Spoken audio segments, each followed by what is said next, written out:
Assalamualaikum warahmatullahi wabarakatuh. Perkenalkan, saya Ristati Ningsih, guru mata pelajaran IPA dari SMP Negeri 2 Kelumpang Tengah. Dalam rangka menyambut Hari Guru Nasional, saya berpartisipasi untuk mengikuti Jambore GTK Hebat tahun 2024. Dalam video kali ini, saya akan mengangkat tentang berbagai strategi pembelajaran yang telah saya lakukan untuk menjadikan pembelajaran IPA lebih bermakna dan menyenangkan bagi peserta didik. SMP Negeri 2 Kelumpang Tengah merupakan salah satu SMP di Kecamatan Kelumpang Tengah, Kabupaten Kota Baru, Provinsi Kalimantan Selatan. Dilihat dari jumlah peserta didik dan tingginya minat pendaftar setiap tahunnya, bisa dikatakan bahwa SMP Negeri 2 Kelumpang Tengah merupakan SMP terfavorit se-Kecamatan Kelumpang Tengah. Hal ini juga didukung oleh lokasi sekolah yang berada di daerah strategis, yaitu Desa Geronggang yang merupakan desa dengan jumlah penduduk terbanyak dibandingkan dengan desa-desa lainnya di Kecamatan Kelumpang Tengah. Jika dilihat dari kondisi fisik, ketersediaan sarana dan prasarana di SMP Negeri 2 Kelumpang Tengah juga bisa dikatakan cukup lengkap, dengan jaringan listrik dan internet yang memadai dan sangat menunjang dalam proses pembelajaran di sekolah. Peserta didik SMP Negeri 2 Kelumpang Tengah diharapkan mempunyai life skill yang berguna dan mampu mengaplikasikannya dalam masyarakat dan dunia pendidikan. Salah satu upaya untuk mencapai harapan tersebut dilakukan melalui kreasi budaya literasi pada peserta didik dan pemanfaatan teknologi dalam kegiatan pembelajaran. Capaian pembelajaran yang diharapkan adalah terciptanya profil pelajar yang beriman, bertakwa kepada Tuhan Yang Maha Esa, dan berakhlak mulia, yang mandiri, bernalar kritis, kreatif, bergotong royong, dan berkebinekaan global. Sebagai salah satu pengajar di SMP terfavorit di Kecamatan Kelumpang Tengah yang memiliki fasilitas serta sarana dan prasarana yang cukup memadai, tantangan yang saya hadapi adalah bagaimana cara meningkatkan prestasi dan mengunggulkan lulusan yang keluar dari SMP Negeri 2 Kelumpang Tengah ini. Kendala yang saya hadapi adalah tepatnya sejak pembelajaran jarak jauh yang diberlakukan bagi semua sekolah pada saat masa pandemi COVID-19, di mana pada saat itu sulit sekali memantau kemajuan belajar peserta didik karena keterbatasan komunikasi dan interaksi.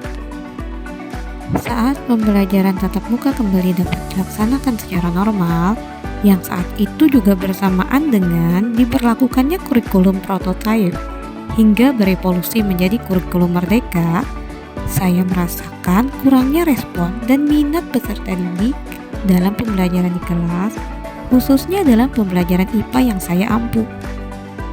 Saya merasa bahwa materi pembelajaran IPA yang saya sajikan kurang bermakna bagi peserta didik karena saat itu saya masih mengajar menggunakan cara konvensional tanpa ada inovasi-inovasi dan gerakan baru dalam pembelajaran. Peserta didik kurang termotivasi dalam mengikuti pembelajaran IPA dan hal tersebut mempengaruhi nilai hasil belajar peserta didik yang jauh berada di bawah standar minimal. Selain itu, dari hasil asesmen awal yang saya lakukan, dapat disimpulkan juga bahwa selama BDR, peserta didik tidak benar-benar memahami konsep belajar mandiri, walaupun dengan bimbingan yang dilakukan guru secara online.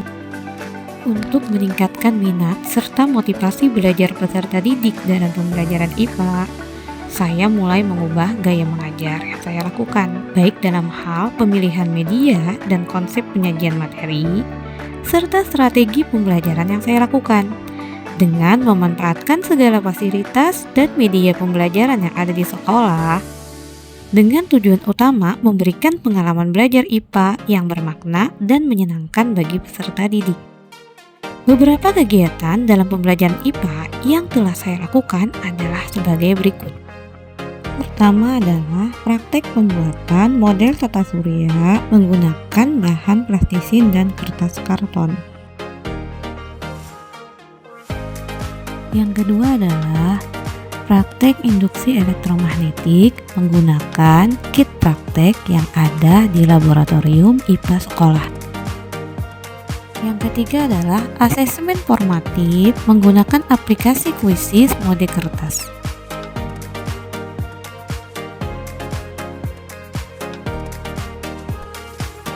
Yang keempat adalah praktek pembuktian gejala listrik statis menggunakan sedotan. Yang kelima adalah praktek pengenalan percobaan dalam IPA kepada siswa kelas 7.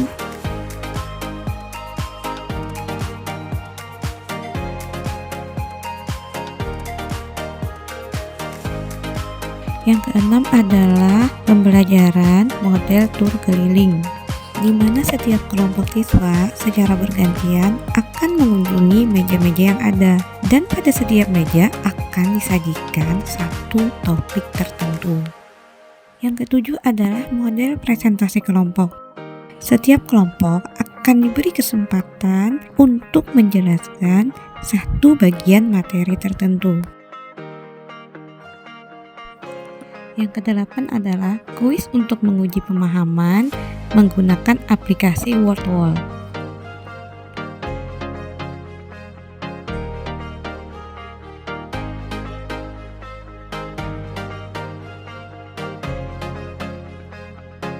Sebenarnya masih banyak lagi strategi dan kegiatan pembelajaran yang kami lakukan, namun sering tidak terdokumentasikan.